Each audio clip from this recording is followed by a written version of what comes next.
Good evening, sir. Had a little phone, so couldn't connect properly. Now we could hear you. Yeah. Yes, yes. Thank you, sir. Thank you, sir. Wishing you all the best. The Thank session you. will over to it. Thank you, sir. Thank you.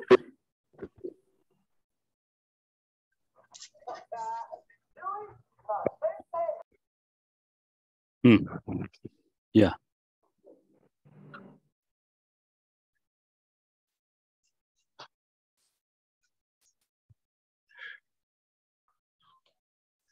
Good evening, sir. This is Israel David. Hello, good evening. Good evening, Israel. Nice to see you. Good evening, Dr. Mohan. I saw you coming earlier and going back. I thought it was too early. I only saw your name. Of course, I thought you are the speaker, so you have to check the PowerPoint. So I got out and they just logged in. I did check my PowerPoint. Okay. And Mr. Ganeshan helped me. He was here, then he helped me. Okay. Good afternoon, Dr. Murthy, Srinivas Murthy. Good afternoon. Good evening, Mohan. Happy New Year. Happy New Year to you. Very nice to see you. Yeah.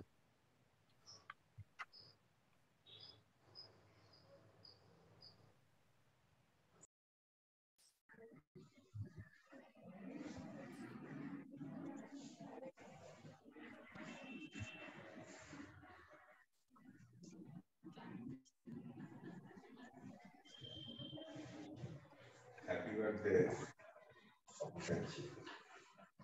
আমি meeting এ আছি এই Susmita Hi, Professor Arison. Hello, everyone. Hello, Dr. Alphonse, good that you joined us. Though you said you may not join. Good to see you. I'm just getting into the car after lunch at Salem. I don't know how long I'll be on. Okay, that's fine. Yeah. Cheers.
Hi, Ramula. Good evening, Ajit. How are you? Good, thank you. Season's greetings to everybody. Same to you. Thank you for your wishes.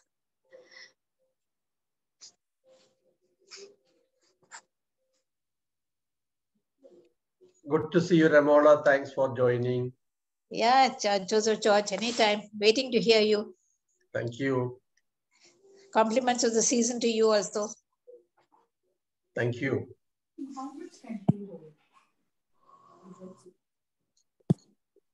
Hello, Dr. Joseph. How are you? Hi, Good. Dr. Sam. Hi, Sam. Hi, Sam. Hi, how are you? Good to see you. Good to see Hello, you. Sam. Hello, Ramola. How are you? Yes. How are you? Good, thank you. Good. Where did you go on a Christmas day? Which your own virtual? Sat quietly at home. Silent night and silent day. Oh, I see. Okay. But also holy. Yes, definitely. Who is that?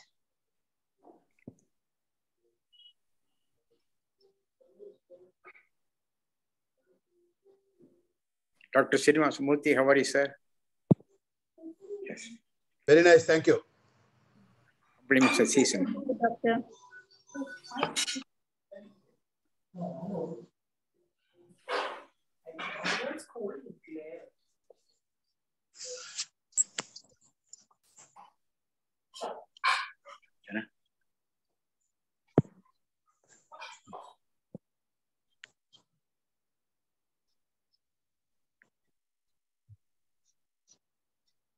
Hello, Mohan. How are you? You're mute, Dr. Mohan. Yeah. Hi, Ramola. I am fine, thank you. Season's greetings. Happy New Year. Which part of the world are you? I'm in Bangalore. Oh. Not in Shantinagar, but in Whitefield. In my daughter's house. I just came. Sarah. Okay. Yeah, Sarah's house. Yeah. Otherwise, I would have been very close to your house. But currently, I am about 20 kilometers away. When you come closer, let me know. Sure. Sure. I will do that. Dr. Mohan, where did you spend your Christmas? I went for the service at the St. Gregorio's Church, which is my own parish. Where we have a night service starting from 4 a.m. onwards. And then the whole day at my house in Shantinagar. Okay, good. Very nice. How is your mother-in-law? She's still quite unwell. She's on palliative care. She is on a nasogastric tube feeding. Not unconscious, but, not quite well. She can't talk and she's probably in the terminal phases of her dementia, as well as her physical ability to tolerate all the things. She's at home? She's at home, yes. She was for about 1.5 months in a Baptist hospital. After that, they said there's nothing that they can do. It's only palliative care. So we have made a kind of hospital in home kind of facility. We have hospital bed and all that, and we have a nurse, trained nurse who's looking after her. So that's the current situation. It is, of course, it is difficult. Yeah, of course, yes. So many people said that, the nasogastric tube is like a ventilator. It is something which is artificially prolonging the life of a person, etc. But of course, the doctor there in from a Baptist hospital left the choice to my wife. And she, of course, chose to have the nasogastric tube. And she's now for about, I think, last 2.5 or 3 months, we are managing her at home. She's doing well. She's well taken care of, but just that. She's only on liquid and very, very little semi-solid food. And the food intake is coming down. And of course, we are also learning lessons in caring, which we talk about other people having to care. And we are learning our own lessons about caring. Mohan, if you have not already read Arthur Kleinman's book, Soul of Care, is a fantastic thing. And he makes the point that all my 50 years of psychiatry, I had to relearn being a caregiver. Yes. It makes a very important point. Thank you. I have read Thank you for sharing. I have read that book, and it is about his own experience of caring for his wife, Wife, yeah. Had dementia. Dementia. For about 10 years or so. Thank you for sharing, Mohan. It's not easy to talk about it. Yeah. Yes. I remember your session in Lucknow, Dr. Murthy. We are keeping her in prayers. Yeah. We brought together about half a dozen psychiatrists who had personally experienced cancer and to talk about it. Thank you, Ajit, remembering it. There's another good book is by Atul Gawande called Being Mortal. Being Mortal, yeah. It's also about his father and a number of conditions, including dementia. Yeah.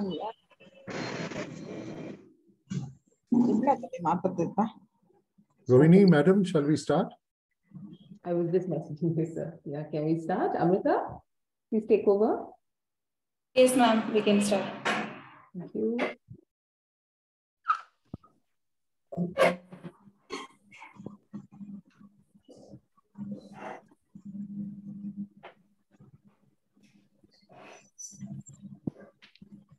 Good evening, everyone. Welcome to the 11th lecture in the Golden Jubilee lecture series organized by the Medico Pastoral Association, Bangalore. I'm Amrita, counselor here at Medico Pastoral Association, who will be the master of ceremonies for today's function.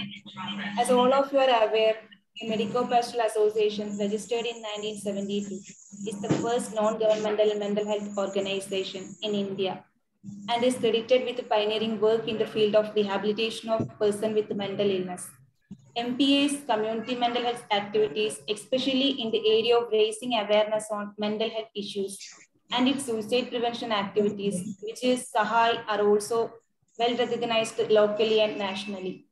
This year marks 50 years of distinguished service and achievement that the Medico Pastoral Association wishes to celebrate with everyone.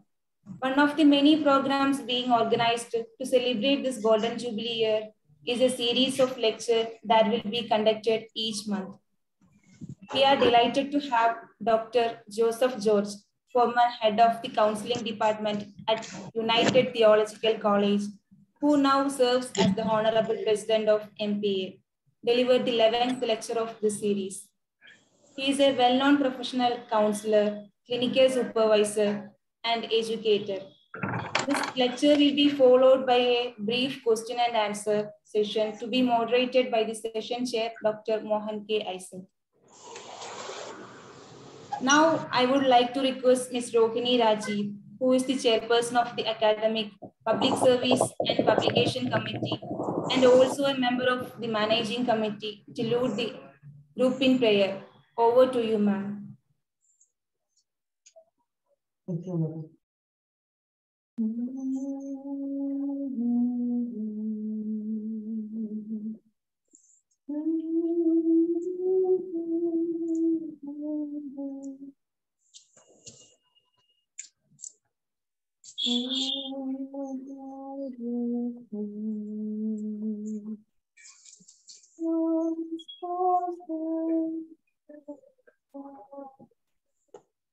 The darkness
Thank you, ma'am.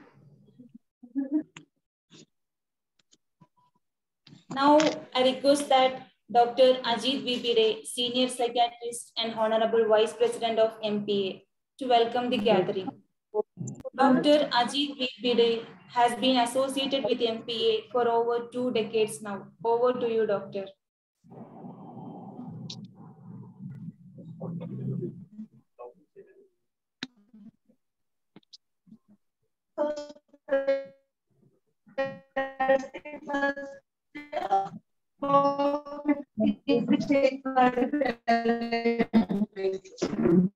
Thank you, Amrita.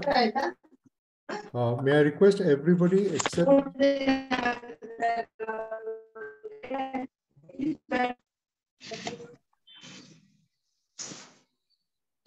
Good afternoon, everybody. Thank you for being here today. It's midweek, and I appreciate that you have made the time to come and join us as we observe the Golden Jubilee, the Suvarna Jayanthi of the Medico Pastoral Association. Amrita has already told you about MPA being the pioneering NGO in the field of mental health in India.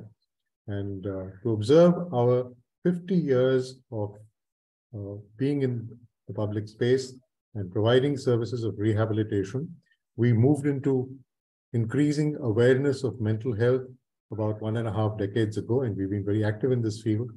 We were among the first organizations to start observing the World Mental Health Day, which was a day earmarked by the World Federation of Mental Health and later adopted, soon after adopted by the WHO on the 10th of October. But quite apart from that, we thought this would be a good opportunity for us to educate the public on different aspects of mental health, not only pertaining to MPA. And we've had a variety of lectures going on through this year, one every month. And we hope to continue this venture in a slightly different form once the Suvarna Jayanti itself is over. It gives me great pleasure to extend on behalf of MPA festive greetings to all of you as we are in the Christmas week. This being the Christmas week, we thought it most appropriate that somebody with a background in the field of faith should address us. And we chose our own president, Dr. Joseph George, who had been shying away from giving public lectures, but he's obliged us by agreeing to speak today on the aspect of faith and health, personal and clinical explorations, psychological and clinical explorations. Welcome to you, particularly Dr. Joseph George. Dr. Mohan Isaac, who has been the life and also the rejuvenator of MPA. It's a great pleasure to welcome you here and to request you to chair today's session. We have a large number of people over here with different backgrounds, but I must acknowledge over here the presence of senior people like Ramola Joseph, on account of whom I am in MPA, who was the dynamic former secretary of the MPA, and her work in altruistic fields in Bangalore has been well known for years. Also, Professor Srinivasa Murthy, who was my professor at NIMHANS. It's my pleasure to welcome you. Mr. Samuel Mohan, who had been our secretary till very recently. Sam, nice to have you over here. Alphonse Curien, our secretary who has taken a lot of trouble to finally be here because he happens to be out of town on a personal trip. And thanks, Alphonse, for managing to be here. To all of you who managed to make time this afternoon to be with us, thank you for being here. And I also would like to extend a welcome to our own MPA participants over here. With that, I must say that we've covered a part of this faith as a theme when Dr. Srinivas Murthy spoke to us in the third Suvarna Jayanthi lecture on spirituality and mental health. But now specifically with a Christmas message and Christmas time, Dr. Joseph George will be addressing us. May I request Dr. Mohan Isaac to take over from here to chair today's presentation and introduce our distinguished speaker. Thank you very much, Ajit. As Ajit clarified, our president is going to be the speaker today, and he has been shying away from giving this Golden Jubilee lecture. Although he has been a very popular speaker, conference leader in many churches, many gatherings, not only in Bangalore, in many places across the country, in Kerala, etc. But somehow when we talked about Golden Jubilee series of lectures, Dr. Joseph George has been shying away. So for us at MPA, it is although it is the 11th lecture, it's a very special lecture because it's our own president giving the lecture. And it's my privilege to introduce our president. It's not always I get an opportunity to introduce our president. Now, Dr. Joseph George is a professional counselor, is a clinical trainer, and a distinguished retired professor of theology and counseling from the United Theological College. I have also had the privilege of knowing him almost from the time he joined the United Theological College in 1992, because it is from that time that he has been associating with the Medico Pastoral Association. In various capacities, he has been in a number of committees, special subcommittees. He has been a managing committee member, and from 2000 onwards, 2000 to 2022, and now the current term, 2022 to 2024, he has been the president. He's the distinguished president of MPA. I must mention that 2020 to 22 was a difficult period because that was the COVID period. We had a mini epidemic in MPA. Lots of things had to be taken care of. He is a president who very ably handled all that, and he was again unanimously re-elected to be the president. We are, of course, in MPA delighted to have such a distinguished person, a distinguished professor of pastoral counseling as our president. To introduce him, of course, he has a very long CV. I'm not going to read all that out.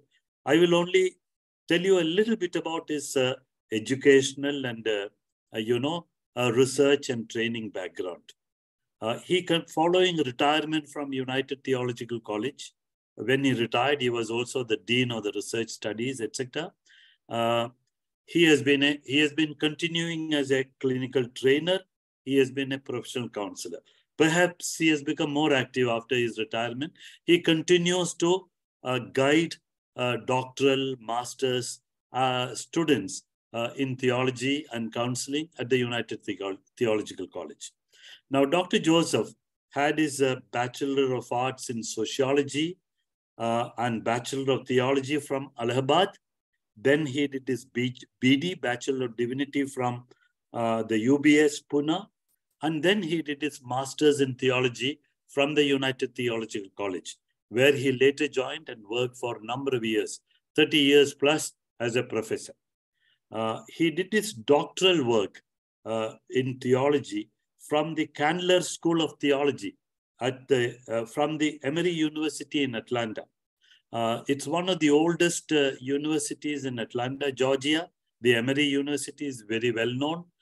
It's a private university, and he had his doctorate in theology from there. He also had some clinical training in pastoral counseling in institutions attached to the Emory University. After coming to India, for the first 10 years of his training and teaching work, he did in Northeast in building up perhaps at that time the only theological college, the Clark Theological Institute, Clark Theological College in Nagaland. He worked there for, today it is, I think, very prominent theological college in the northeast of our country. After working there for 10 years, he moved closer home. He is originally from Kerala. So he closest place and one of the most leading places for study of theology, not just in India, but in developing world, in Asia, is the United Theological College, more than 100 years old. So he moved to the United Theological College where he worked till his retirement. He has held various positions, including a period of 6 months or more as the officiating principal of the United Theological College. He has been coaching, guiding diploma students, bachelor students, master students, doctoral students.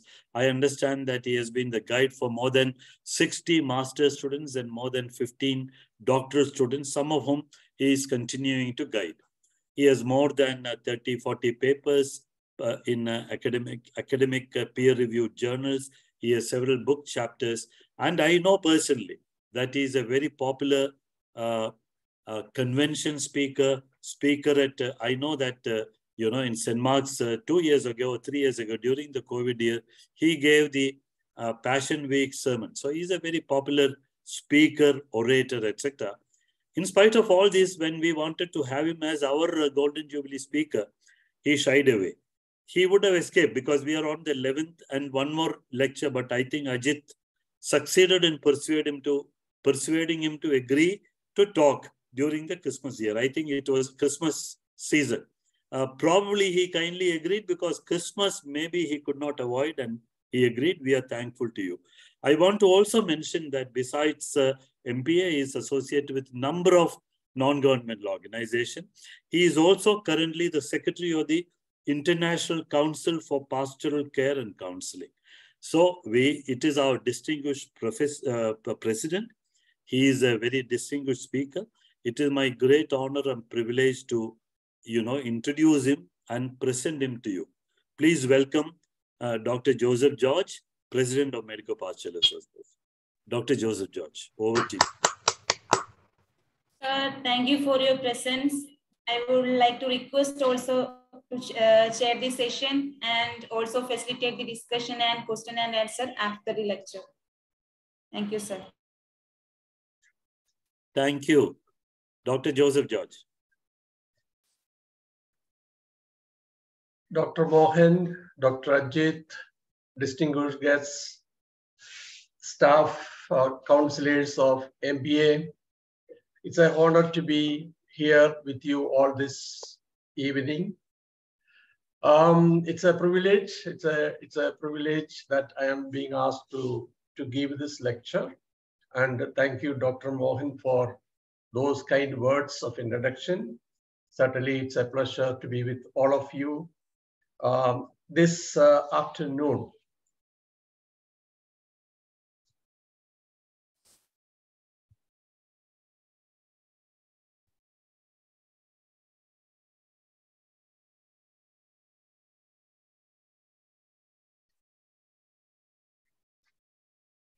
Okay, can you see my screen? Yes, it's very clear and very good. Thank you. We'll just go to the next. So I would like to begin this lecture expressing gratitude to the Managing Committee of MPA for this opportunity. I also want to thank Dr. Mohan Isaac and Senior Consultant of MPA and Dr. Ajit Bide, our Vice President, for making the proposal that I should deliver a lecture in the Golden Jubilee Celebration lecture series. I'm grateful to both of you. Yes, I was trying to excuse myself from this, probably my own inhibitions. And I wanted to avoid, but Dr. Mohan, Dr. Ajit did not give me a chance. It's an honor to join the lecture series with the learned professionals on mental health in India. I look forward to a time of discussion at the end of this lecture, sharing your wisdom on religion, faith, and mental health. During the third lecture, Dr. Srinivasa Murthy gave a profound presentation on spirituality and mental health, neglected resources of India. It was a well-prepared lecture. We all enjoyed his presentation. I'm glad that sir is also with us this afternoon. So Dr. Murthy made an elaborate discussion on religious and spiritual resources and the cultural richness with reference to mental health. He very clearly said that neglected resources is a concern. So I would like to subscribe and follow up the hypothesis Dr. Murthy presented on that occasion. Spirituality is a neglected area with regard to fostering mental health and dealing with illnesses. Further, I want to propose that in the Western, at least in the Western world, with regard to psychology, practice of counseling, religion, faith is pathologized. I will explain what I mean by pathologized. During the 10th lecture, Dr. Matthew Varghese touched upon the resources of religion, religious activities with regard to managing mental health, particularly in dealing with depression in the elderly. If that is the case, if there is a negligence, and why that this is being religious, cultural, faith resources are being neglected is a question for us to discuss. What I find disturbing is the misuse and disuse of religion and faith in psychology discussions and clinical practices, particularly in the West. But when it comes to Indian situation, Indian counselors, the expert in the field do not have much to offer when it comes to discussion about religion and faith. I think we are more confused about to use or not to use. Those who are trained or some influence on the Western psychology traditions avoid, I understand, avoid anything to do with ritual, religion and ritual in the sessions.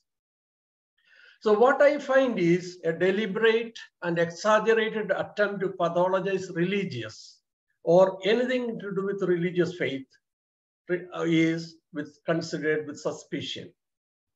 Academicians, clinical practitioners view religion and faith as good materials with a view to analyze, which means religiosity and faith materials are good for analysis, examining what is wrong with this person. In my first year of clinical training at Emory University, my first client happened to be a Christian coming from a small church, and she, at the end of the session, abruptly she said, "Will you pray for me?"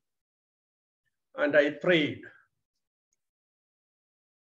And the tape, we have to audio record and produce the tape for supervision. So this tape was given to my supervisor. After listening to the tape, supervisor asked me, "Was there a prayer?" I said, "Yes." "Why did you pray?" I said, "The client asked for prayer. I think for coming from India, prayer is something very common for all of us. And it was her wish that I prayed for." She repeated the same question. She did not accept my explanation, repeated the question, "But why did you pray?" And the whole thing there was, my prayer in the session was for under analysis. This I understood after a few months of clinical training. So anything to do with religion, people come, bring religious stories, faith expressions, are considered good material for analysis. They are not taken in the full sense of the experience. So there is a lot of resistance in connecting religion with positive benefits. Even the positive benefits are evident whether in the West or in the East. Religious experiences are viewed with suspicion.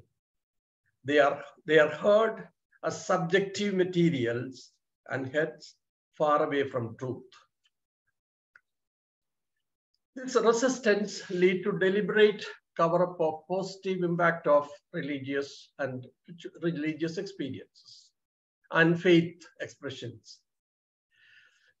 I was, fascinated because we used to stay closer to Shivaji Nagar, and St. Mary's Basilica is only 1 kilometer away from UTC. So every occasion, either on a Sunday or the feast time, when we walk, we see a lot of people come. We see a lot of people come, stand at the gate, at the entrance of the church, basilica, pray and go. Believers, adherents, I can sense of all faith, not necessarily Christians. What is happening there in terms of mind, body, spirit is something important. Sabarimala pilgrimage, which has ended yesterday, it will again start on 29th for the Magaravilakka occasion. The adherents, the devotees, lot of preparation, and then they undertake a long journey, life-changing experiences. And these are something that we all look at as a real experiences among us, in front of us. Velankanni pilgrimage, again a church where persons of all faiths go, sit there, come back. Mecca as a pilgrimage for Muslim community. Again, they consider that is for Islamic faith. Pilgrimage to Mecca is something important. And these happening very large scale religious experiences in front of us in the community, as part of the community, as cultural events. My question is, what they do with religion and faith to that religion, can we consider as they are purposeless and meaningless? Western psychologies taking in that spirit of purposelessness and meaninglessness, because they consider us pathological. A few terminologies important this discussion. Religion is a unified system of beliefs and practices relative for the sacred things, that is to the things set apart and forbidden. Practices which unite into one single moral community called the church. I bracketed the church because it can apply to any community, and all those who adhere to them. Religiosity or religiousness, inclination, which is mental, emotional, social, of the adherents to follow and practice with the established and accepted norms and practices. Spirituality, having a coherent belief about the higher purpose and meaning of the universe, knowing where you fit with the larger scheme, having beliefs about the meaning of life that shape conduct and provide comfort. Faith,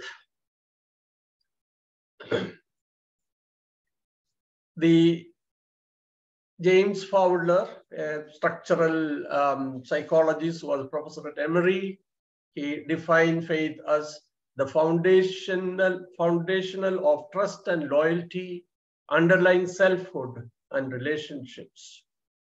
Then I also looked at Merriam-Webster dictionary online. Belief and trust in and loyalty to God, belief in the traditional doctrines of a religion, firm belief in something there is no proof. I would probably say, no, even when there is proof, when a believer says, yeah, I am healed by God, that person is the proof, but we are not accepting, we are not willing to accept. That is the problem today. Then religious faith, that is certainly the ultimate loyalty to the divine. The sender is always a God, there is a God sense. And non-religious faith. I thought as a counselor sitting in the therapy room, I have heard many times, this man, this woman, this couple, their health, mental health, spiritual health, everything is affected by non-religious priorities.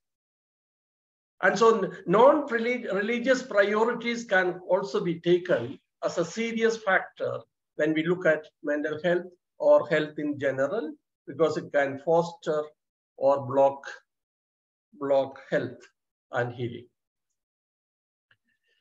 Turning to psychology and where is the misuse and disuse of religion in psychology.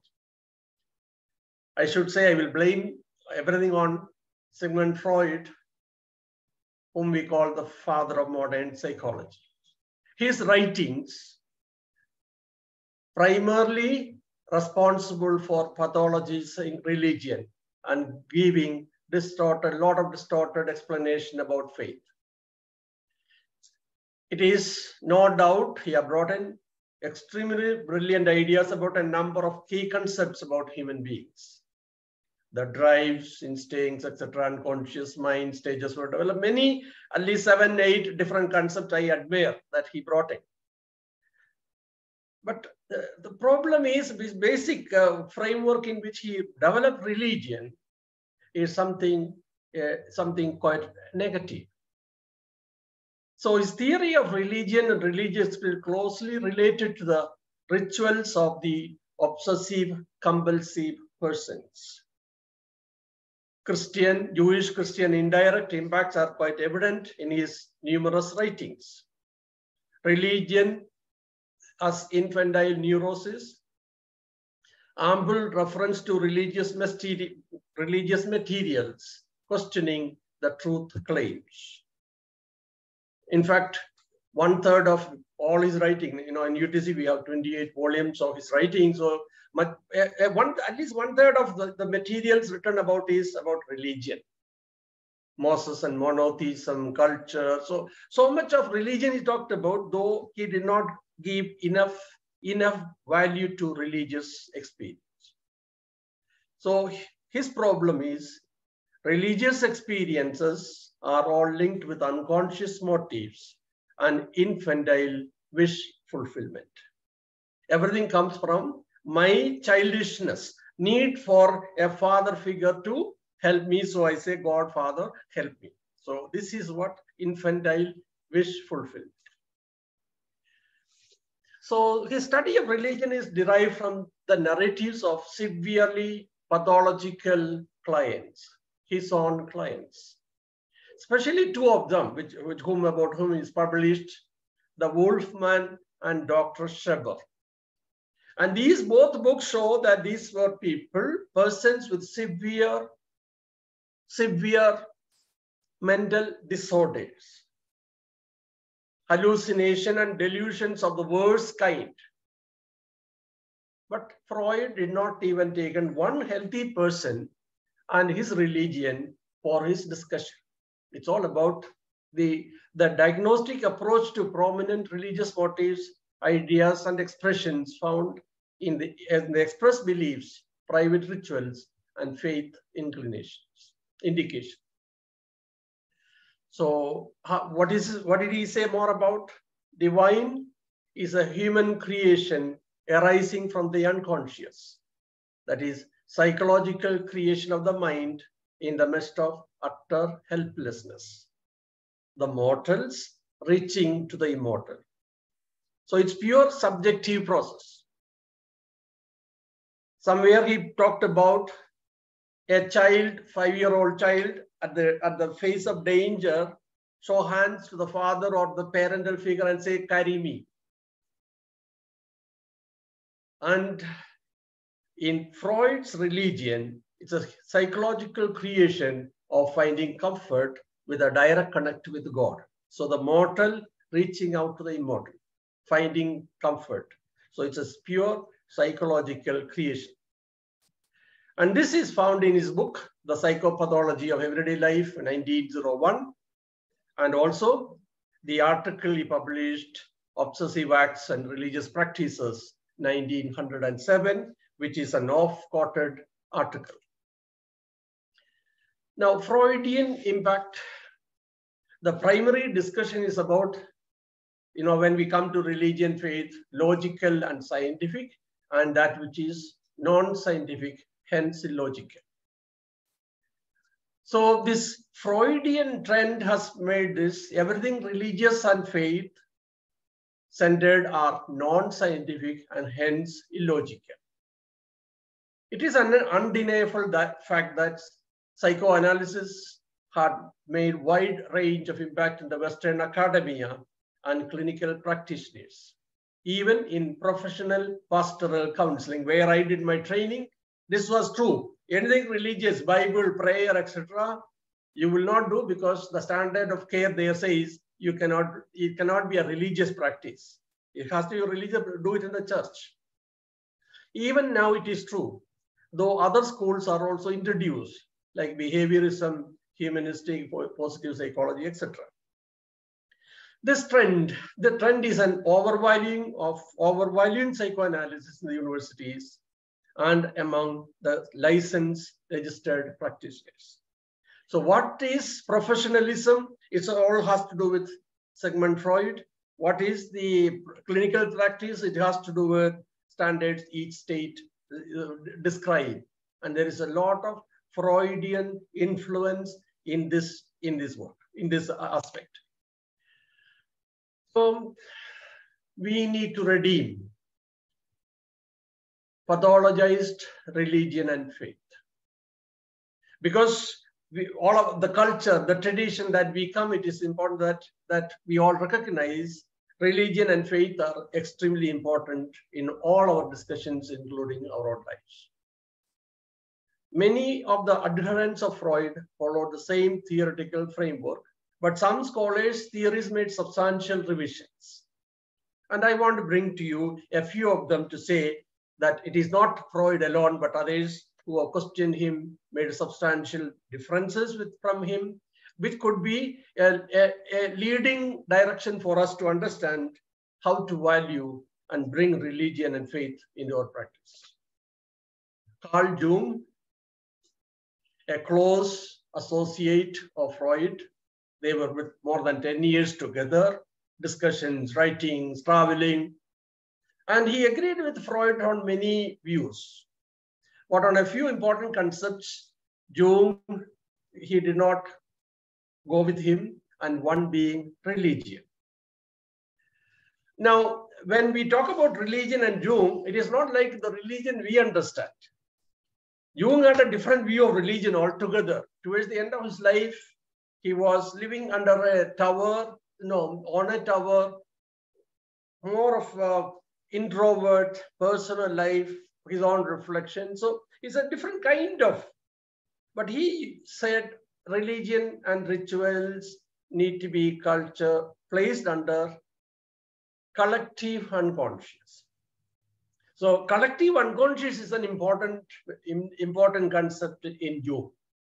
He said culture and all that culture bring will be part of the cultural collective unconscious, and therefore religion and rituals are important, which is important for us to understand too. What is important, more important is in his writing. He has a very strong advocacy for that rituals can be self-representing, self-enhancing, and self-transforming. A transformation effect on the believer, mental, physical, emotional, social, and spiritual. And this is something very important, that it is written in the context of his analysis of Mass, which is practiced in the church. So that is transformation of symbolism in the Mass, which is found in this book. So it's a very particular ritual he's talking about. And in that ritual, he's talking about the participant go through mental, physical, emotional, social, and spiritual change or transformation. Now, just a worshipper in a charismatic Christian community. I have seen many, organizations and communities and what we call, new life kind of churches where, they're singing time, etc. All are on standing and dancing and singing. And at least for a moment, my sense is they are lost momentarily in that experience.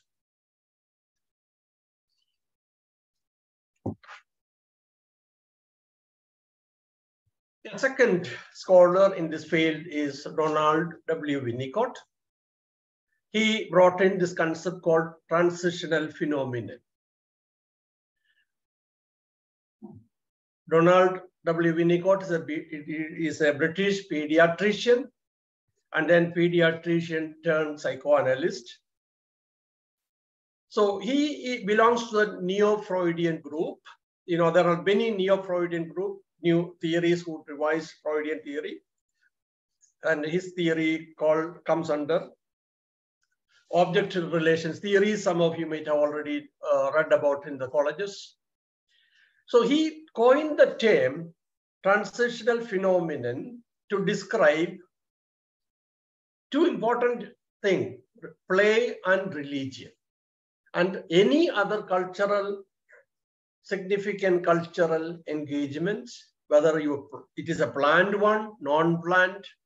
So play and religion falls under same. And there he described, it is a third area of experiencing, an intermediate area of experiencing during which inner reality, external reality integrated, objectivity and subjectivity integrated, yet remain separate. This is an important concept to understand how our mind functions at what we call normal times and abnormal or not normal times. No, I don't want to call abnormal, but not normal times. Here is a question about imagination and reality, fantasy and real, creative, imaginative engagement of the mind. And so the Winnicott's idea is that every human being has mental capacity for fantasy and imagination. And this mental capacity is extremely important when we look at this experience. A child at play and a believer in the church or in the temple. This is from that book, Playing in Reality, which is his name. Now, to explain this, I want to use the example of a 5-year-old child upset with his mother. He asked the mother to give me ice cream. And mother says, no ice cream in the house. You know what happened? The 5-year-old sit there and continued to demand ice cream, ice cream, ice cream, fall down on the ground, start crying. What happened then? No ice cream yet. But another child from the same age group come through the window and says, you come, we will play. He resists and says, no, I'm not coming. In the body language, I'm not coming. But after a few minutes, he wipes his tears, get up, go out and play. After about few minutes, you see that 5-year-old mental, emotional process is different. And he's enjoying the moment. And this is the third area of experience that Winnicott talking about. I think it is very important for us to understand that this is possible even with religion. I think I'll skip this. Another important book or idea coming from Jerome D. Frank and Julia B. Frank, the psychiatrist. They brought the idea of an assumptive world. And they compares the traditional, this book, Persuasion and Healing, a comprehensive study of psychotherapy. They compare traditional psychotherapies, traditional healing, and modern healing. What is interesting is they bring a lot of similarity between what happened that time, what is happening now. There are differences, but a lot of similarities. And one important similarity, one important item they brought into discussion was the term, the assumptive world of the client. The assumptive world of the client, which is central for healing and health then and also now. So what is in that assumptive world? Emotional climate that makes self-transcendence and transformation possible, where there is anticipation, desire, submission, and intensified processes impacts the body and mind. Here, body and mind both are important. Anticipation, desire, and submission, and intensified process. That means you submit to a process where your body and mind is being used. I will skip this.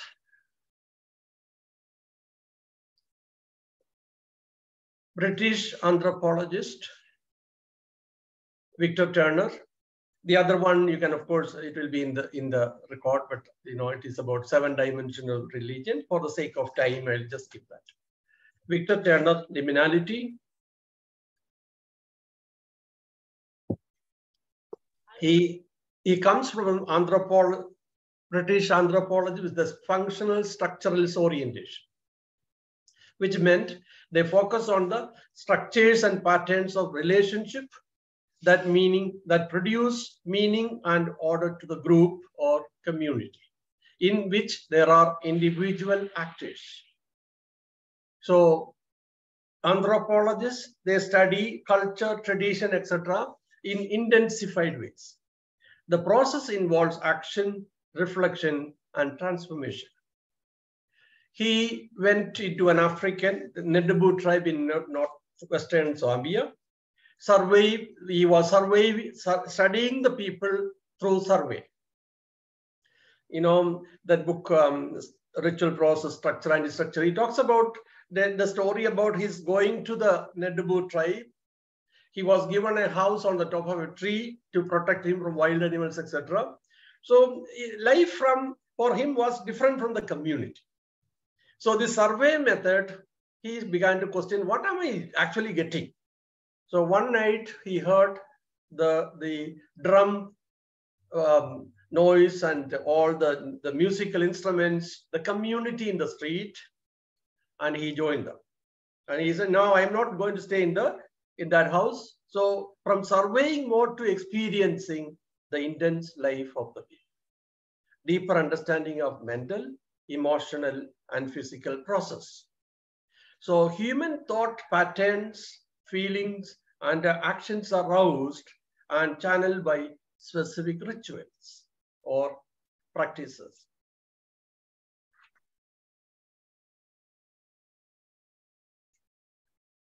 Now, we talk about the Theodore Jennings, I'm just skipping. Pathological religion versus healthy religion. The foregoing psychology scholars talk about positive side of religion and faith to the person, to the group, and to the community. Then when is religion pathological and what is distorted faith? For me, a 50-year-old man walked out of my therapy room saying, my God will take care of my problem. I do not discuss with a stranger. You may think it happened only once, but it happened many times. People come to UTC, especially one person would be interested in counseling, the other one is not. His wife felt, his wife also walked out feeling helpless and humiliated. She only asked for the session. Quite frequently, I heard men, women say the same thing. My God will take care of me, and I do not want to discuss this with anyone. They are protecting themselves, but they are not dealing with the problems. When there is magical thinking or irreligiosity, magical thinking is, I am not worried, God will take care. Irreligiosity, I don't believe in any religion. Or this feeling that, people continue to say, God, my God, He has the answer for all problems. These people also I have seen. Sectarian groups in all religious traditions and non-religious groups subscribe to the ideas and ideals that hurt the health of a community, groups and individuals. Many such groups exist today. Rejecting medical help. I had many occasions told men, women, families, this person need a medical, a psychiatric assessment. They walk out of the room angrily saying, we have come for counseling, don't make us feel that we are mad people. But they are, but they don't want help. And refusal to take medication also is a problem. Occasionally we hear human sacrifices in India. About 3 months ago, we heard the horrific sacrifice of 2 women in Ilanthur in Kerala, just about 10 kilometers away from my hometown, my home. Shocking. Where superstitious beliefs, practices force them to do things that are dehumanizing. We can't even believe such a practice. And you may know more about this as we, about how pathological and distorted faith. Coming to the positive side, positivity of religion, Dr. Reddy shared with us a number of empirical studies during the 3rd lecture, showing the positive effect of religion based on India. I also have this article, Religion, Spirituality, Health, Research on Clinical Implications by Harold Koenig. He's a psychiatrist at the Drake University. He has carried out numerous studies on health and religion.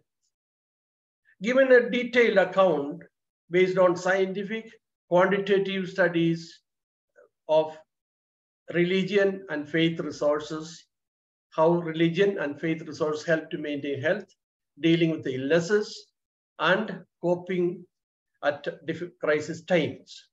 He has a reference to physical health, mental health, emotional, social, and marital.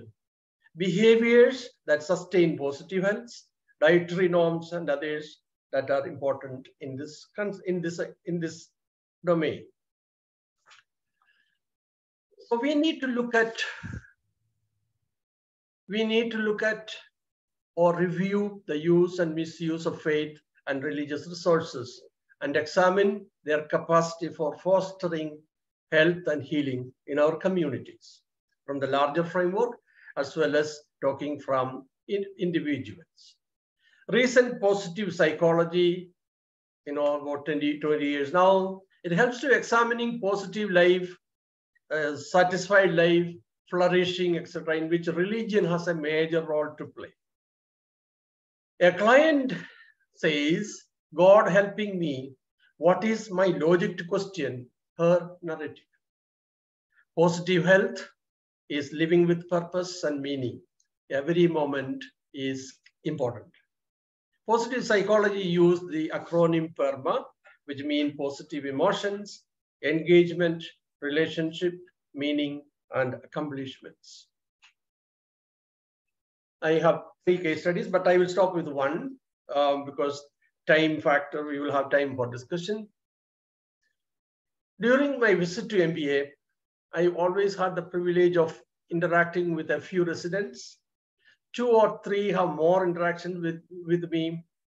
One of my always respond to my greeting, how are you?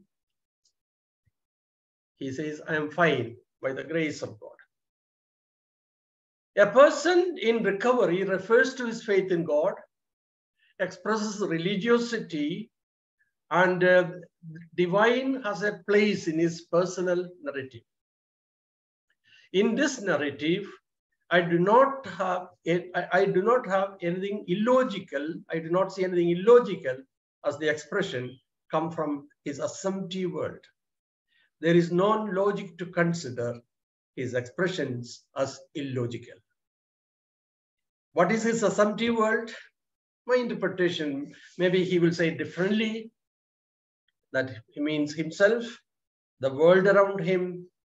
In that world, God is present. God is considered a source of healing and health. I listen to his faith, no question required, because it's his personal narrative that has more value than anything else.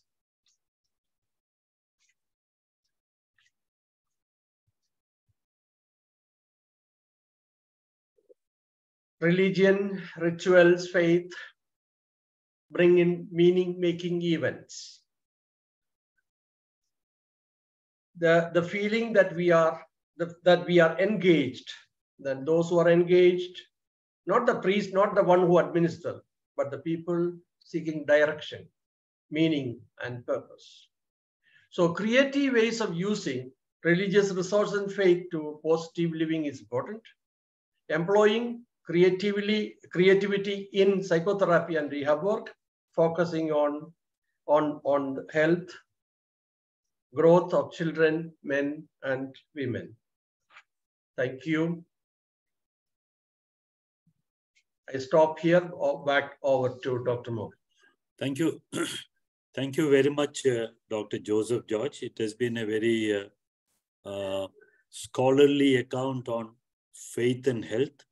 You have given us, a historical overview of various, thoughts and various observations of psychologists and psychiatrists and people who have thought about it, who have researched on it, who has published on it during the last century or more. Thank you very much. I'm sure there will be lots of questions. I don't want to make my comments now. I would wait for anybody to raise their hands and ask questions. It is not necessary that you have to have a question. You can make your own comment. You can make your own observation. If you have to add something to what Dr. Joseph George said, or if you don't agree with some of the things that he said, please feel free to do so. It is open for discussion. You could raise your hands, and then, there are also some comments coming from chat. But I think since Dr. Joseph George wanted an interactive discussion, kindly raise your hands and, unmute yourself and ask the question or make your comment one by one. Open to the audience. Dr. Srinivas Murthy. Thank you very much. Naturally, it has been a brilliant talk, Joseph George. Thank you very much. You have covered extensively all these aspects, and I'm glad that you talked about the need to bring it into practice. Very interestingly, the Konix University, Duke University, has every third Tuesday a talk on spirituality and health.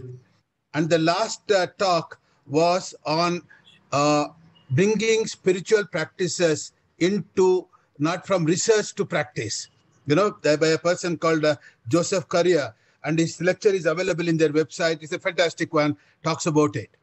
Similarly, there is an article in the latest issue of the Indian Journal of Clinical Psychiatry, where an Ashoka University staff, Sneh Agarwal, has written about the spirituality, dimensions of spirituality during the pandemic. It's a very good review of about 24 articles published in that area, and talking about and concludes spirituality can be used as low-cost intervention method in case of adversities like pandemic. So there is enough evidence, as you have pointed it out.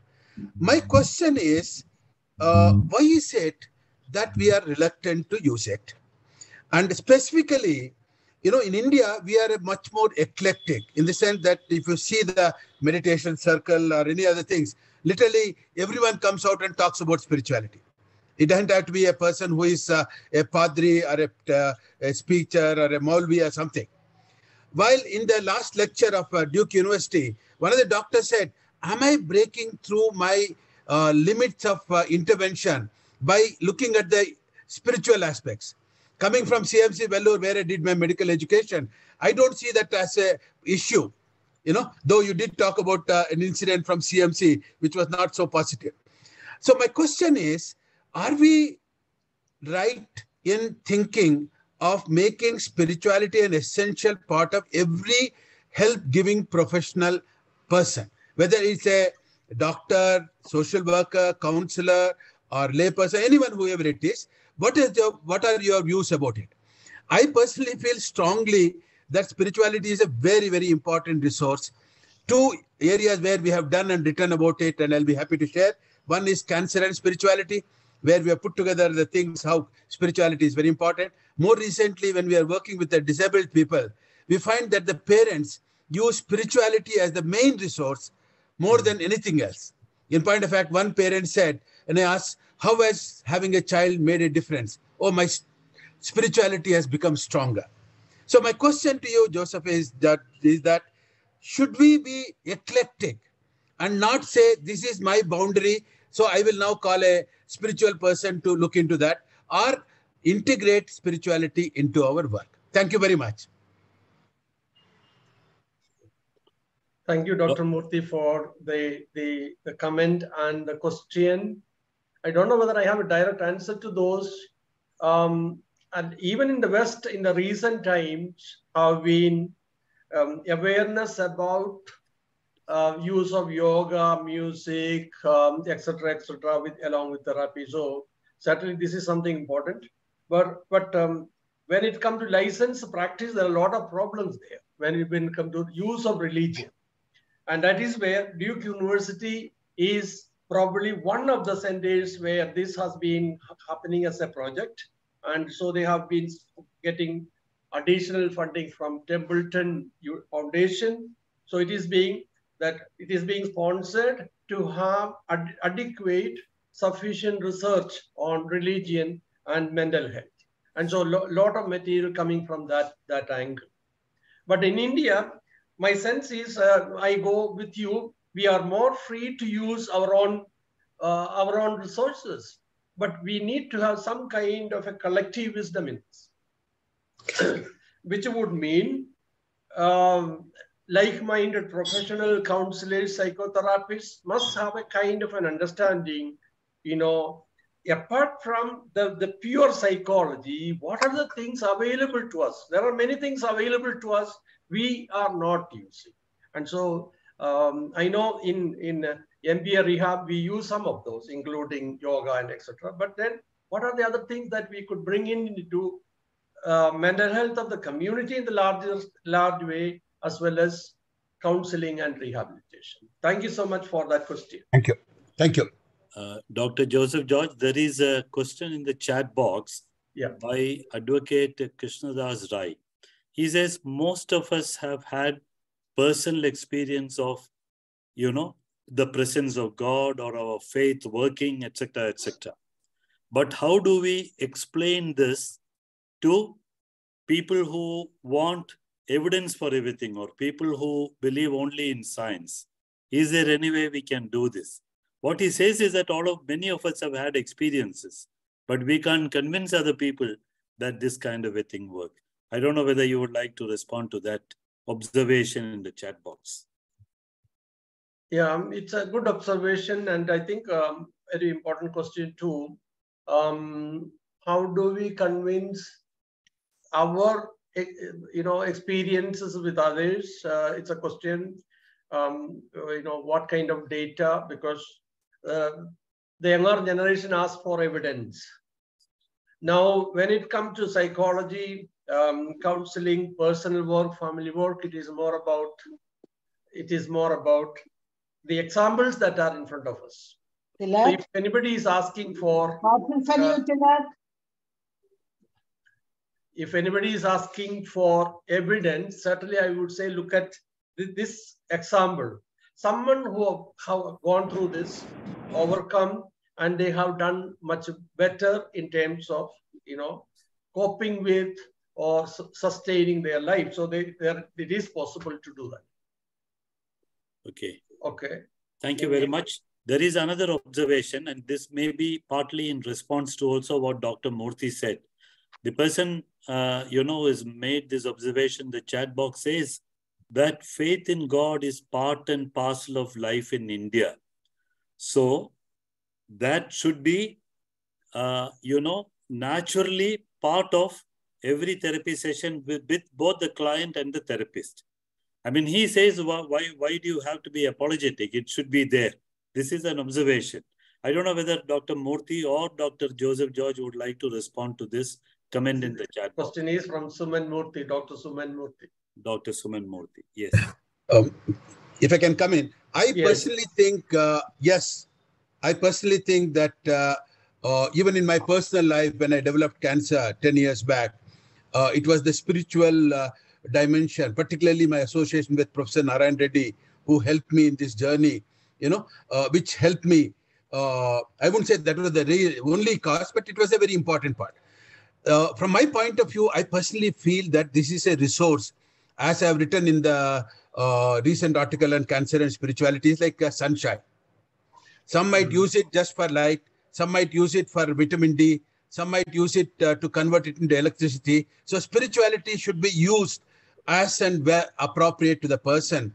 And the narratives that are there in Ramayana, Mahabharata, Bible. For example, my classmate, she has written about it in a journal, so I'm not sharing anything private, has a son who is 41 years old with mental retardation from the time of her graduation. She has written beautifully how, from CMC, how Bible has been a source of support, every one of them. This is a 20-page article. I'll be happy to share it with anyone who is interested. So I personally feel, Mohan and all the other people, that we need to break through this barrier and say we will find ways by which we will find mechanisms to integrate it in the work of our work. I personally feel that's the thing. But this requires a lot of work. It is not just saying that go to temple or a mosque or a church or something. It is tailor making it to suit the particular situation. There is a lot of work involved in it. And I agree with George Joseph that we need to go in that direction rather than saying that, I will refer to a spiritual person and I will not do anything about it. That's my personal viewpoint. And I'm devoting a lot of my time on that area in my current phase of work. Thank you, Dr. Joseph George, would you like to also respond? Yes. The God sense in every therapy session, that God sense is there with me. As a therapist, I know it is God who making me sit there with that client. But if the client is, say, I want to tell you, beforehand, I am not religious. So there are clients who come like that and say, I'm not a religious person. I respect that orientation at that point of time. So if they talk about God in the session, I also respond to that, affirming, validating the God experience.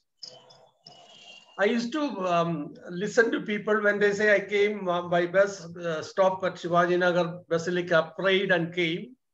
I used to affirm that, that kind of a experience they bring into the session. So once in a supervision session, Carlos Welch asked, so how did you respond? How did you process that? Then he knew that I was going to write my thesis about religion and rituals. So he said, better you document. And so he asked me, you must ask a second question. Did you pray? Okay, what did you pray? Otherwise, that reporting is not enough. Carlos Welch told me, you must ask, what did you pray? And so I began to ask, what did you pray? And that prayer was taken into the sessions for discussion too.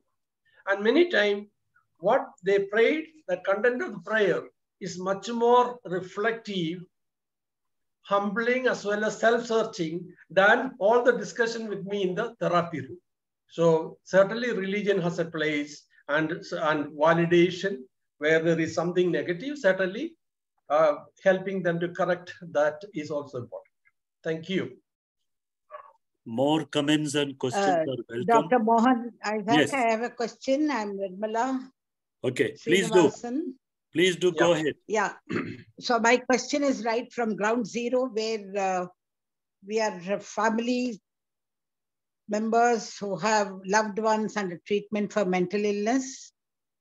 In my exposure to families for the last two and a half decades, it's quite a familiar experience I've seen to see families putting God over and above the psychiatrist because they have a lot of time for pilgrimage, but they may not have time to visit the psychiatrist next door.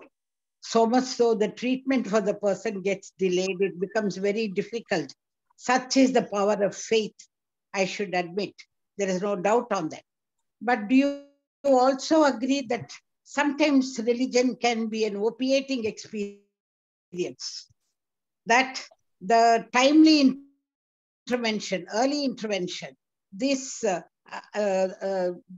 other important steps to be taken as advised and advocated by psychiatrists. Families forget that.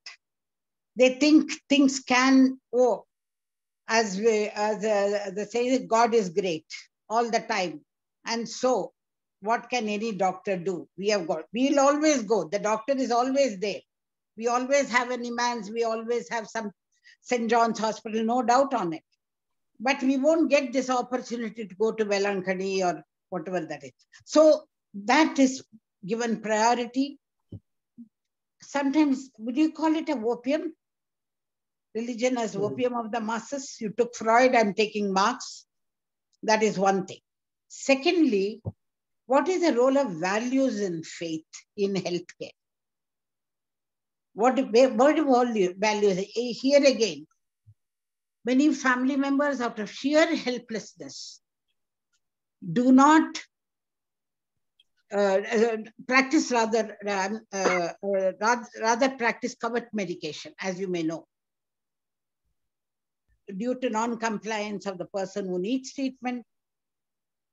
And many times it's also with the knowledge of the therapist, the doctor, the psychiatrist. Sometimes these medicines can be bought straight from the pharmacy. Where do values? Do we cheat a person at the same time in the name of God or the name of doing some goodness, faith? Do we also justify this? How do we reconcile? Where is the role of values in faith and healthcare? These are my two questions. Okay, thank you. Thank you very much, Nirmala. For those who do not know Nirmala, she is a caregiver. She is a founder of, Caregivers Organization and a leading advocate for both sufferers of mental health problems as well as care providers. Now, the two very important questions, I will request Dr. Joseph George and maybe Dr. Ajit or Dr. Srinivasa Murthy, two very senior doctors here, to respond quickly. I have noted that Father George has raised his hand. He has a question. He will be the next person. And I have also noted, I don't know the name, only the video, the phone's identity is there. You can come in later. Yeah, that is Vivo Y2IA. So first, after the answers, first Dr. George. So Dr. Joseph George. Yeah, I will. You, Dr. can Mohan. respond to. Yes. Thank you very much. Yeah. Joseph George. Yeah. What Madam said is very important. Where, I have encountered quite often people coming from churches, faith communities saying, we have come to the counselor. Counselor must solve the problem. We will not go to any psychiatrist. And this is a real problem. That is, hence they will do all other things, pilgrimage.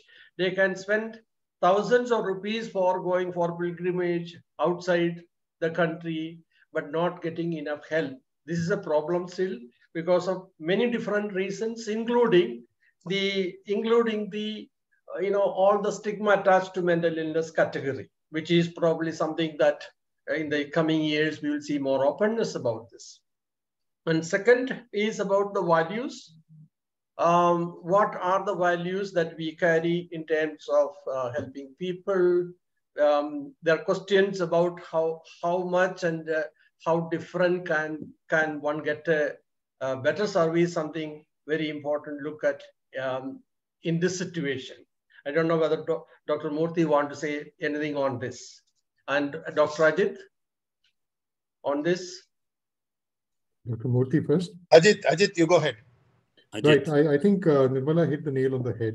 I'll take the second part of the question. And I do believe that religion very often is indeed, like Marx so well enunciated, the opium of the people. It lulls people into a certain complacency that denies the opportunity to get the right kind of approach, which is more likely to work. And we encounter this all the time in clinical practice. Nirmala from the other side of the bench, we on this side of the bench see this all the time. And I think it's important to take a scientific viewpoint and stop believing that science and spirituality, I think this point was very subtly there in Joseph George's presentation, that they do not have to be mutually exclusive.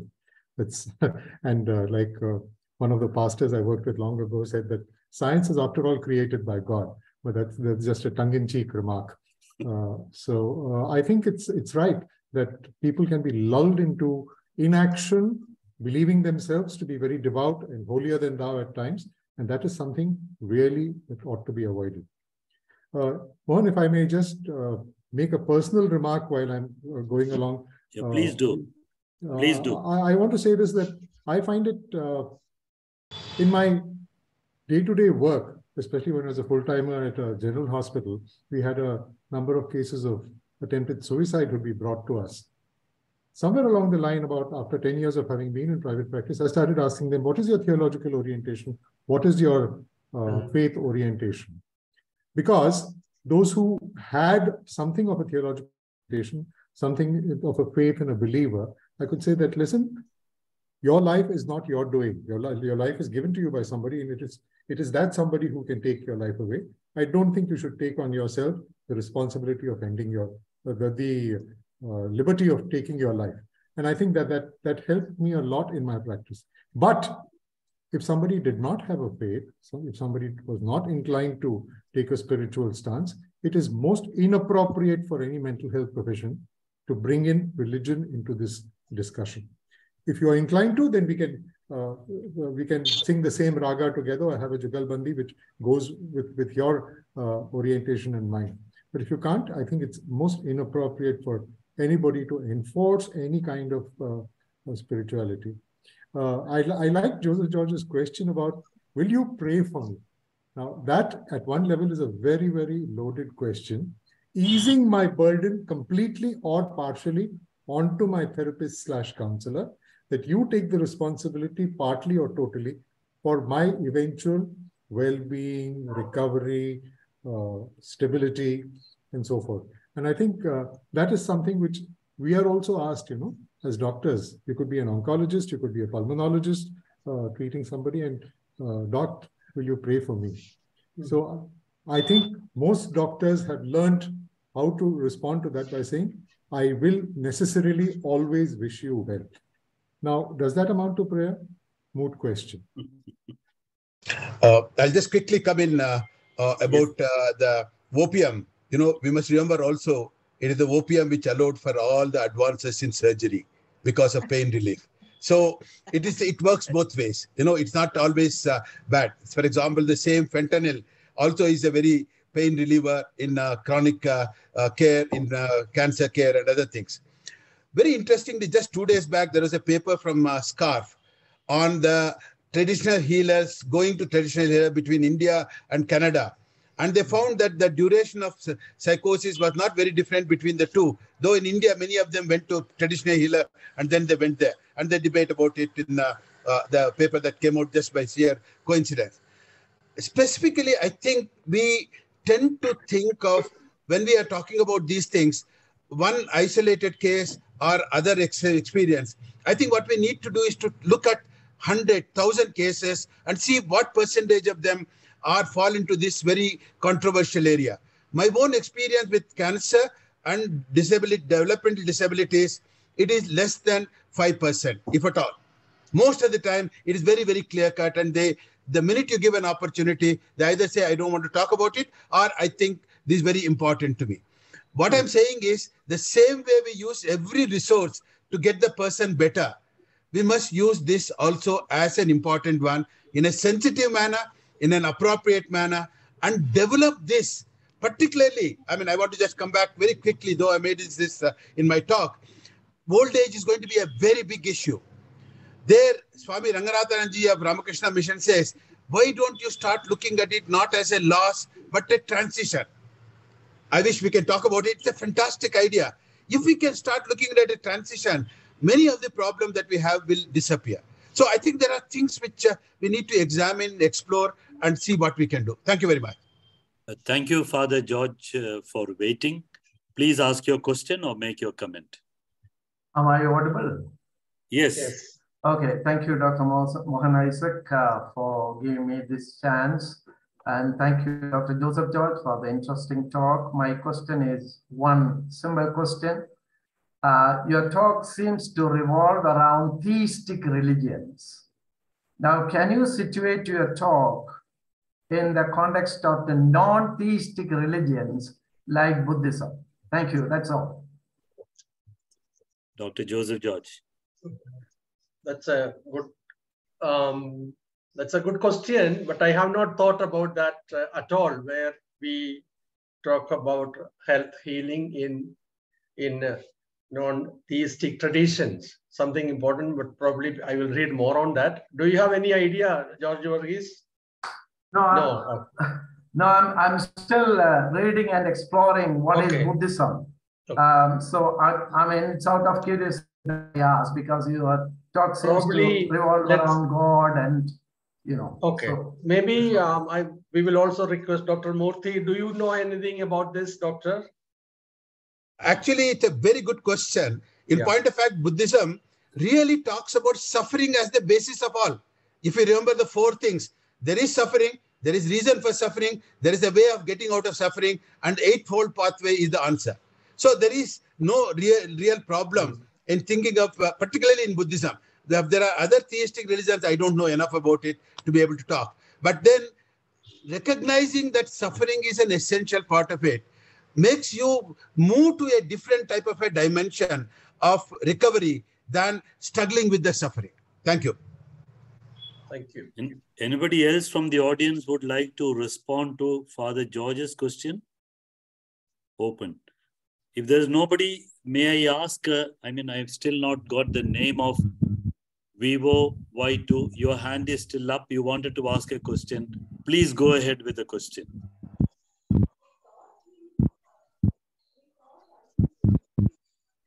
While waiting for that question, Samuel Mohan, I see your hand also up.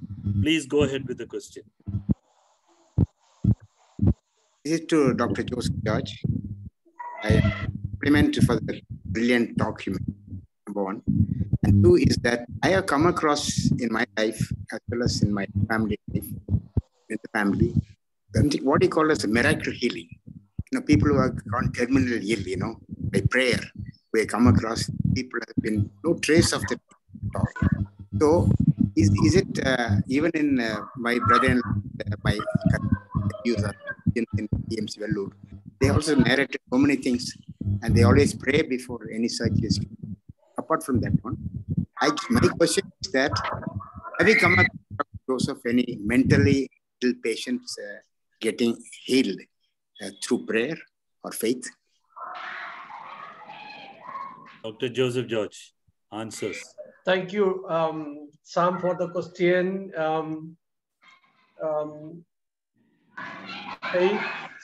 Faith healing, miracle healing is a topic, very interesting, very, among all of us, all our communities, actually. Whether it is, the small tradition churches or other religious group or big tradition churches, there is sense of prayer, healing, etc., God's miracle. Now, the question is, do I, as a counselor, I subscribe to the idea that there is miracle healing, which doctors might call spontaneous healing, which is a process in the person.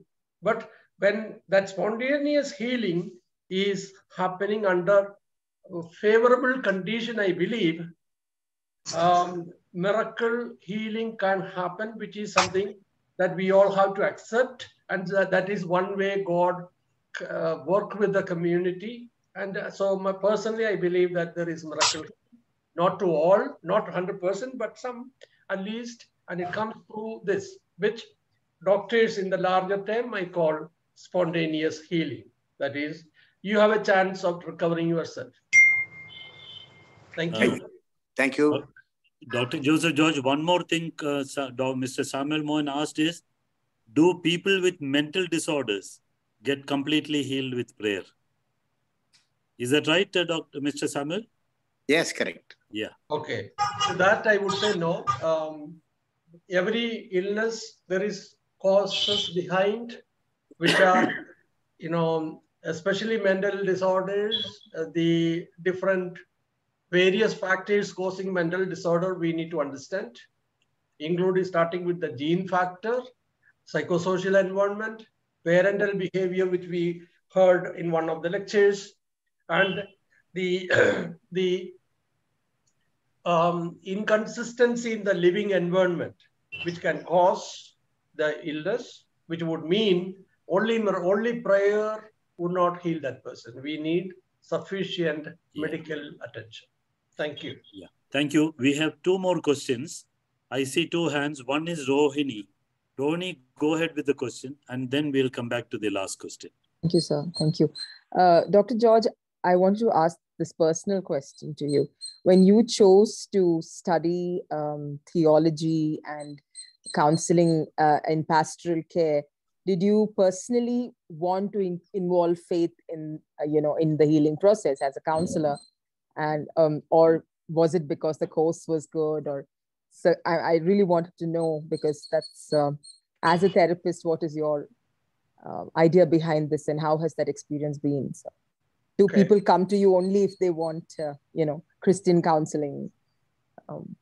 Last part of my work at UTC, the counseling center is open to all faith. So there is actually maybe 30 to 40% Christians, but majority are from other faiths. So the understanding is that we provide pastoral counseling in the center, but not talk about religion. On one or even before the retirement, one or two occasions, people said, we are coming, my background is this, and we want help. But at the end of this, are you going to talk about Jesus Christ and talk about coming to your church? I said, no, that is not at all in our agenda. 29 years sitting here, I never asked anybody to go for any religious meeting, except when they ask, shall we go? Shall I do this? Shall we go and sit in Pota for 10 days? I say, do it. But I never initiate a process like that. So always it is something that this multi-faith centered perspective, which I learned also from the UTC background as well as from the US. Yeah, thank you. The person who holds the phone Vivo Y21A, if you would want to ask a question, I see your hand up. You can unmute and ask a question. The other hand I see is Dr. Israel David.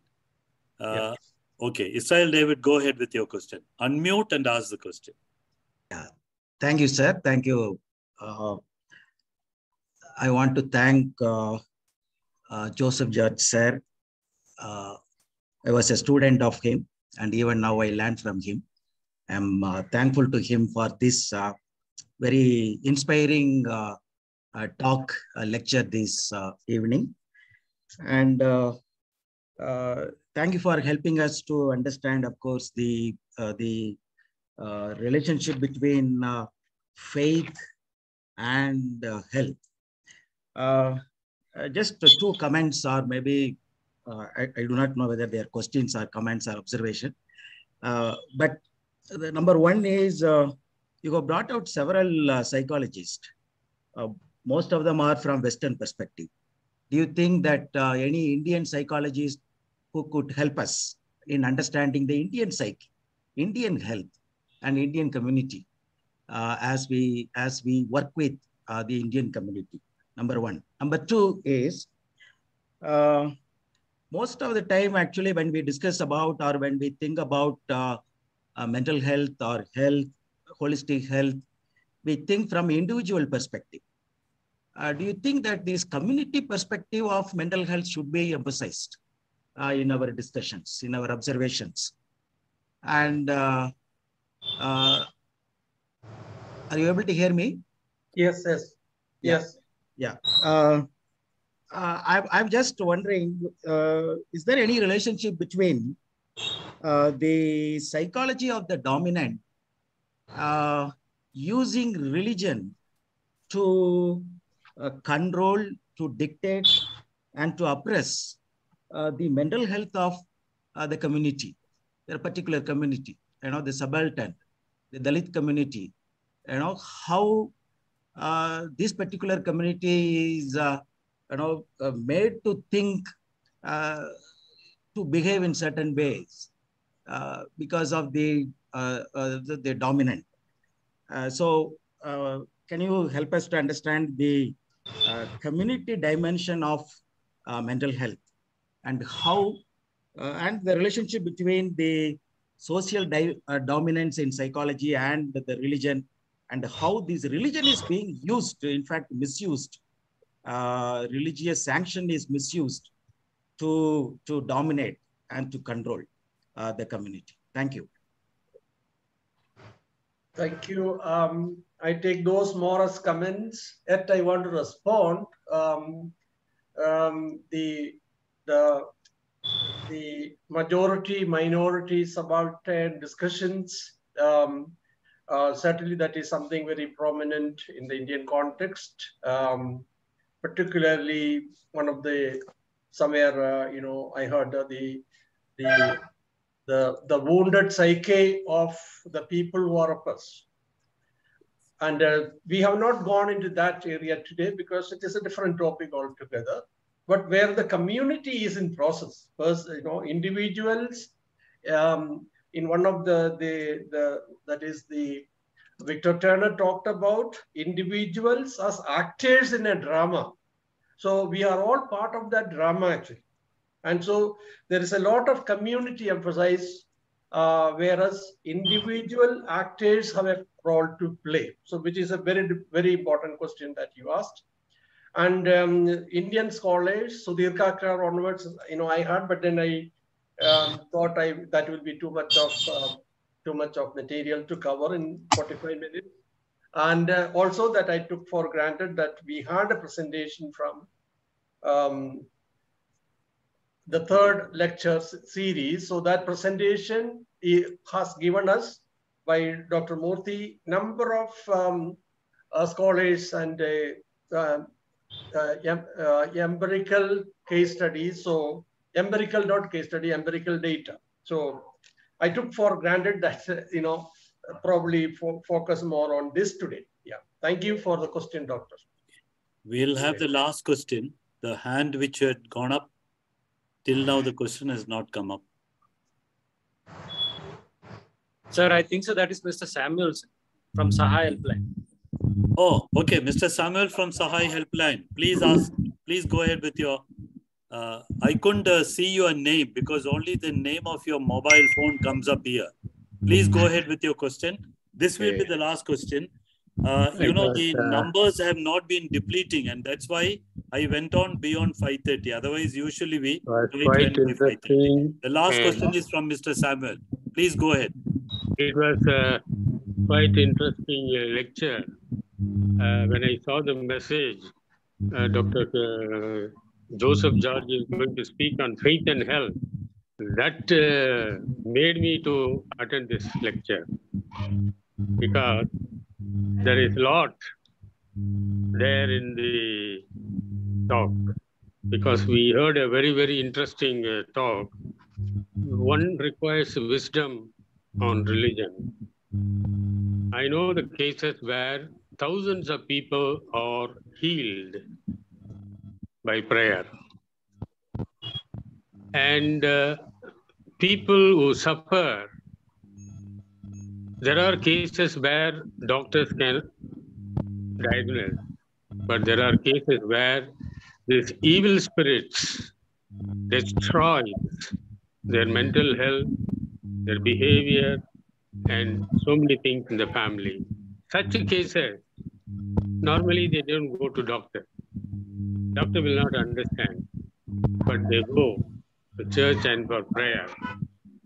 I have seen personally in my own uncle's church in Bangalore, Gospel Prayer Hall, just behind Cantonment Railway Station.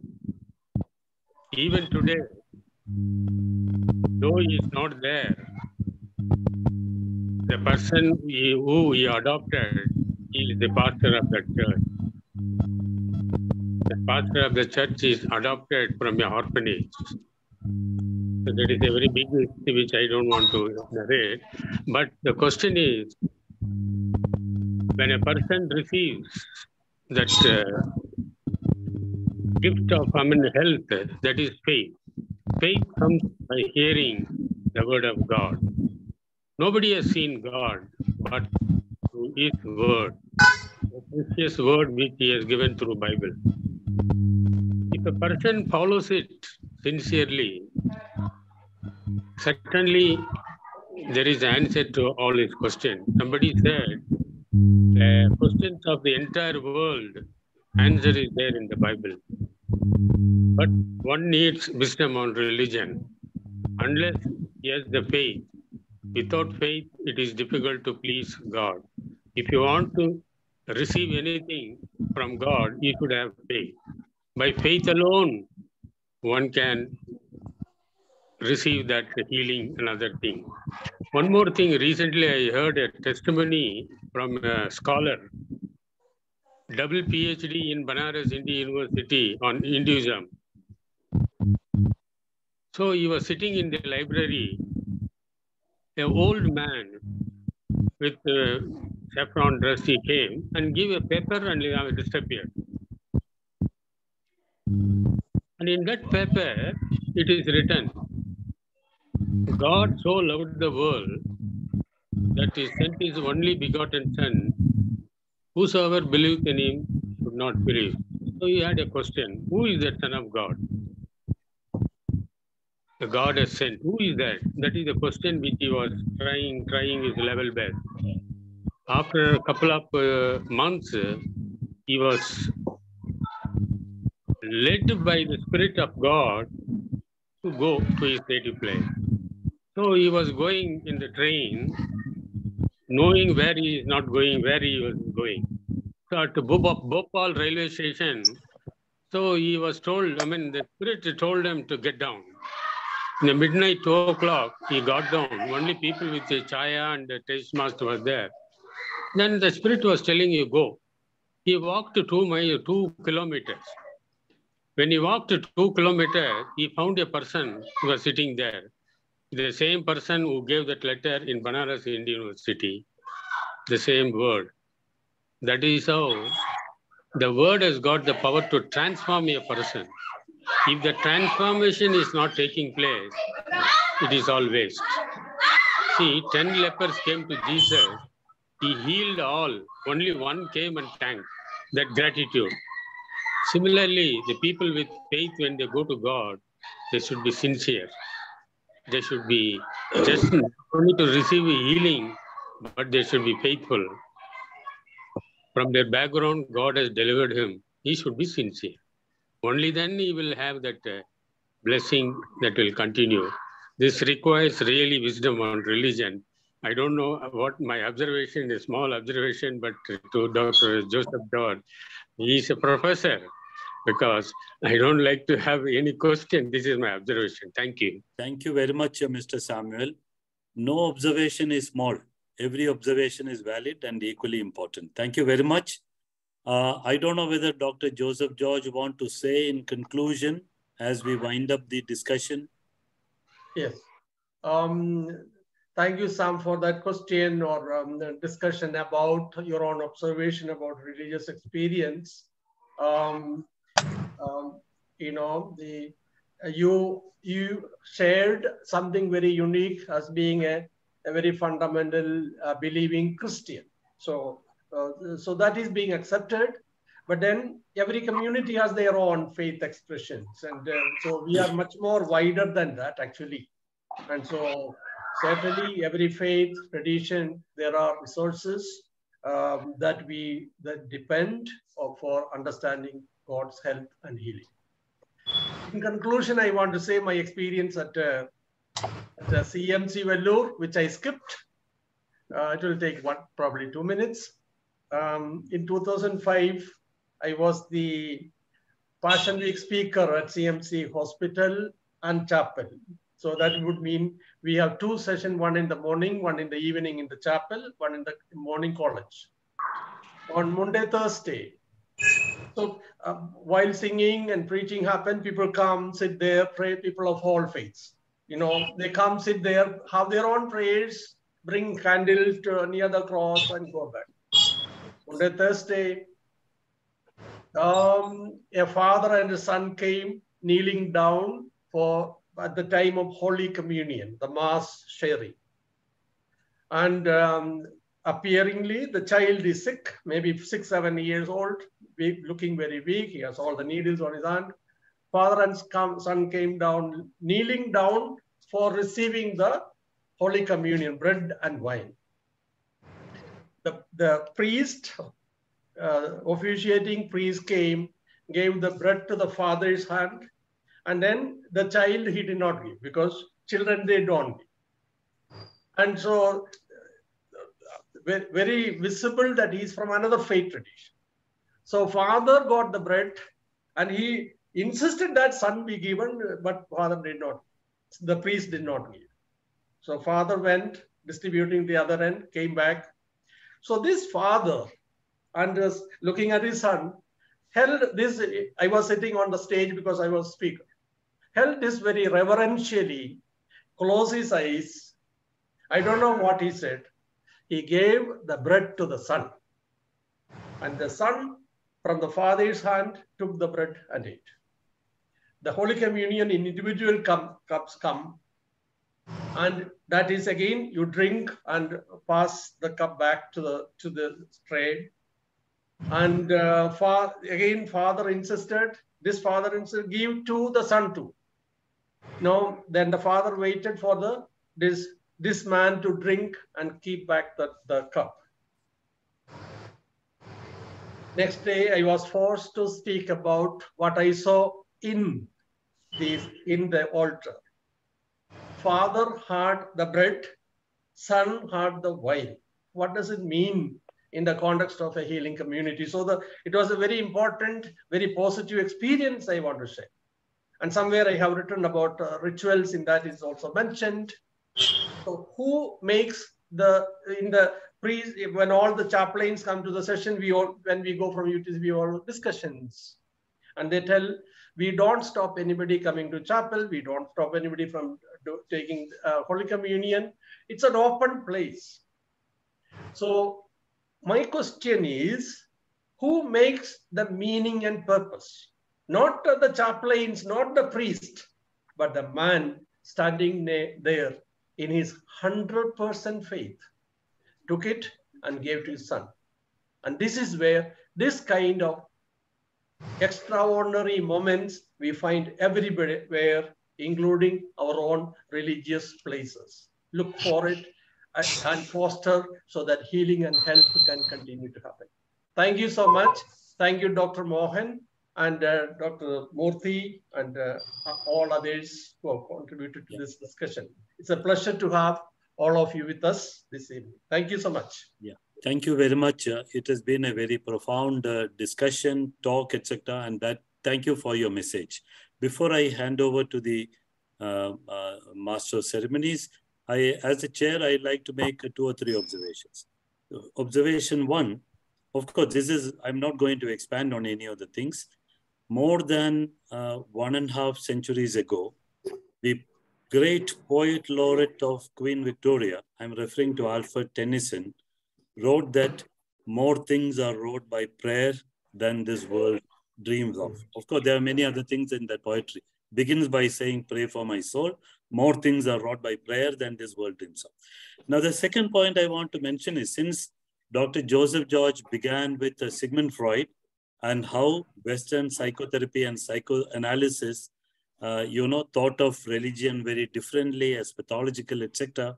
In fact, one of the books he quoted was, the Future of an Illusion, book in 1927 by Sigmund Freud, which had profound influence. But I was just thinking of another book which was written not by a psychologist, 80 years later, by a British evolutionary biologist.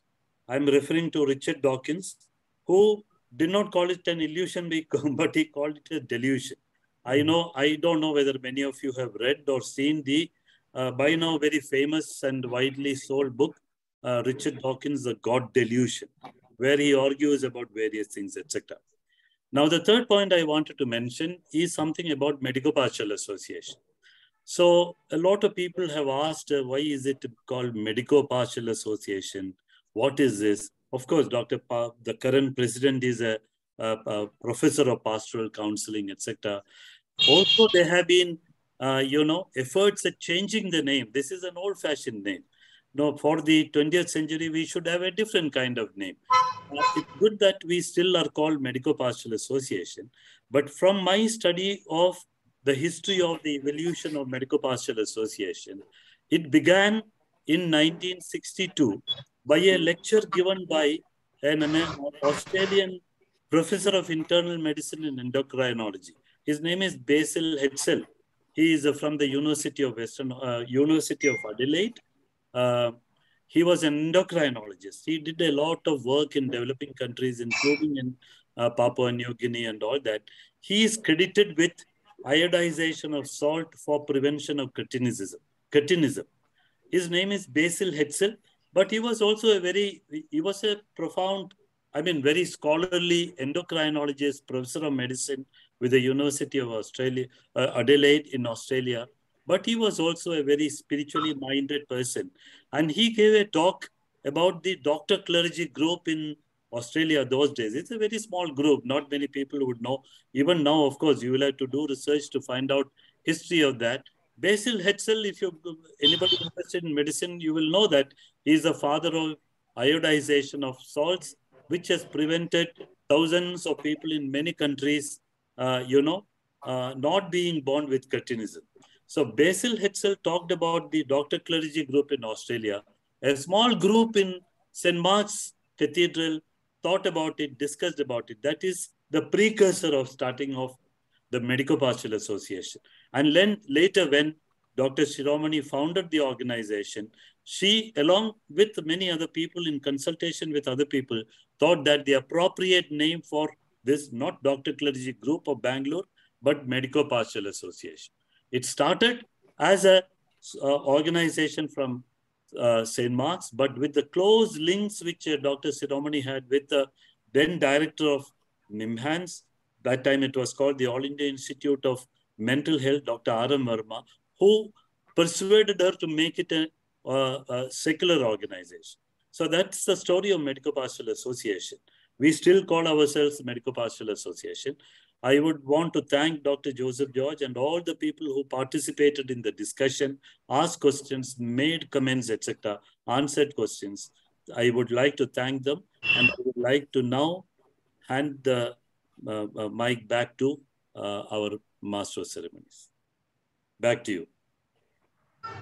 Thank you, Dr. Joseph George, for an enlightening and informative lecture on faith and health, psychological and clinical explorations. Thank you very much. And I thank Dr. Mohan Isaac for having chaired this session. Thank you, Doctor. It was a very active interaction session. May I request the audience to reach out to us on our email ID. If you have any further questions or comments, the email ID is shared in our chat box. Thank you.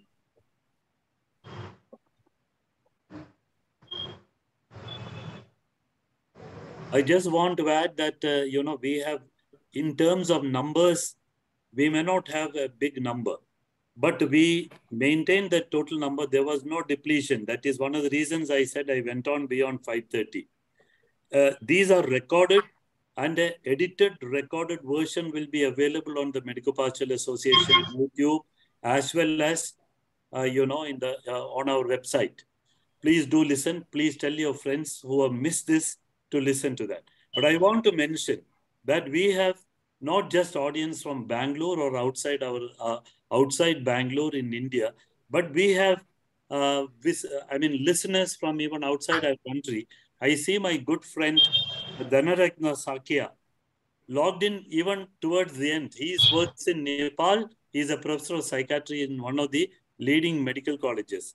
Thank you, Dhanaratna, for participating in the Medico Pastoral Association Golden Jubilee lecture.